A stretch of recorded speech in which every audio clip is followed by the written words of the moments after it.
ಬಹಳ ವರ್ಷಗಳ ಹಿಂದೆ ಧರ್ಮಸ್ಥಳಕ್ಕೆ ನವರಾತ್ರಿ ಸಂದರ್ಭದಲ್ಲಿ ಬೇರೆ ಬೇರೆ ಭಜನೆ ಮಂಡಳಿಗಳನ್ನ ನಾವು ಆಹ್ವಾನ ಮಾಡ್ತಾ ಇದ್ವು. ಅವರಲ್ಲಿ ಪ್ರವಚನ ಮಂದಿರದಲ್ಲಿ ಕೂತ್ಕೊಂಡು ಹಾಡ್ತಾ ಇದ್ರೆ ಅದಕ್ಕೆ ರಾಗ ಆಗಲಿ, ತಾಳ ಆಗಲಿ ಅಥವಾ ಯಾವುದೇ ಸ್ವರ ಇರಲಿಲ್ಲ. ಅವರಿಗೆ ಒಳ್ಳೊಳ್ಳೆ ಭಜನೆಗಳು ಗೊತ್ತಿರಲಿಲ್ಲ.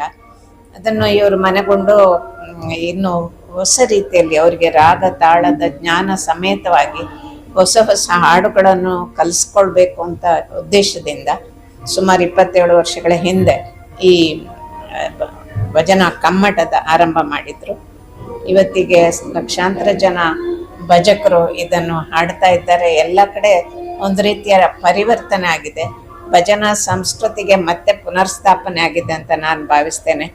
ಹಿಂದೆಲ್ಲ ಒಂದು ಗಣಪತಿ ವಿಸರ್ಜನೆಗೆ ಹೋಗುವಾಗೆಲ್ಲ DJ ಅಥವಾ ಇತರ ಗದ್ದಲದ ಶಬ್ದಗಳ ಮಧ್ಯೆ ಈಗ ನಾವು ಭಜಕರನ್ನು ಕಾಡ್ತಾ ಇದ್ದೇವೆ. ಕೆಲವು ಕಡೆ ಹಳ್ಳಿಗಳಲ್ಲಿ ಹೇಳ್ತಾರೆ, ಯಾರದಾದ್ರೂ ಮನೆಯಲ್ಲಿ ಏನಾದರೂ ಸಂಭ್ರಮ ಆದರೆ ಆಗ್ಲೂ ನಾವು ಭಜಕರನ್ನು ಕರೆದು ಹಾಡಿಸ್ತಾರೆ ಅಂತ.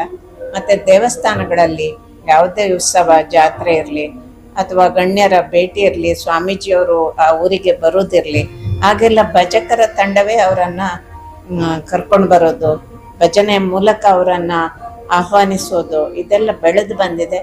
ಇದು ಒಳ್ಳೆಯ ಲಕ್ಷಣ ಅಂತ ನಾನು ಭಾವಿಸ್ತೇನೆ. ಇನ್ನಷ್ಟು ವರ್ಷಗಳಲ್ಲಿ ಈಗ ಒಂದು ಭಜನಾ ಸಂಘದಿಂದ 2 ಅಷ್ಟೇ ಬರ್ತಾ ಇದ್ದಾರೆ. ಅವರು ಹೋಗಿ ಇಡೀ ಭಜನಾ ಸಂಘವನ್ನು ಪ್ರತಿನಿಧಿಸ್ತಾರೆ. ಅವ್ರು ಹೋಗಿ ಈ ಭಜನೆಗಳನ್ನ ಅಲ್ಲಿ ಕಲಿಸ್ಬೇಕಾಗತ್ತೆ. ಅವರಿಗೆ ಬೇಕಾದೆಲ್ಲ ಕ್ಯಾಸೆಟ್ಗಳ ಮೂಲಕ ಭಜನೆಗಳನ್ನ, ವಿವರಗಳನ್ನ ಕೊಡ್ತೇವೆ. ಅಲ್ಲಿ ಹೋಗಿ ಅದನ್ನು ಅವರು ಕಲಿಸ್ತಾರೆ. ಮುಖ್ಯವಾಗಿ ಇದು ಒಂದು ಒಳ್ಳೆಯ ಸಂಸ್ಕೃತಿಯ ಬೆಳವಣಿಗೆಗೆ ಸಹಾಯ ಆಗಿದೆ ಅಂತ ನಾನು ಭಾವಿಸ್ತೇನೆ.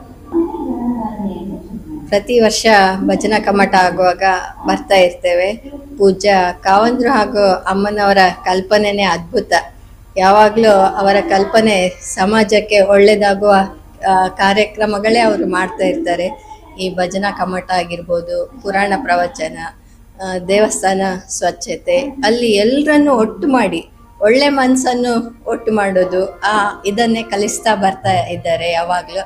ಆದರೆ ಯಾವಾಗಲೂ ಮನಸ್ಪೂರ್ವಕವಾಗಿ ಕೆಲಸ ಮಾಡುವವರು ನಾವು ಮಾಡ್ತಾ ಇದ್ದೇವೆ ಅಂತ ಹೇಳೋದಿಲ್ಲ, ಅದರ ಪ್ರಯೋಜನ ಸಮಾಜಕ್ಕೆ ಆದರೆ ಸಾಕು ಅಂತ ಇರ್ತದೆ. ಅಂಥ ಕೆಲಸ ಪೂಜ್ಯ ಕಾವಂದ್ರು ಮತ್ತು ಅಮ್ಮ ಮಾಡ್ತಾ ಇದ್ದಾರೆ. ಇಷ್ಟು ಜನರನ್ನು ಒಂದು ಪರಿವರ್ತನೆ ಮಾಡುವುದಂದರೆ ಬಹಳ ದೊಡ್ಡ ಸಾಧನೆ.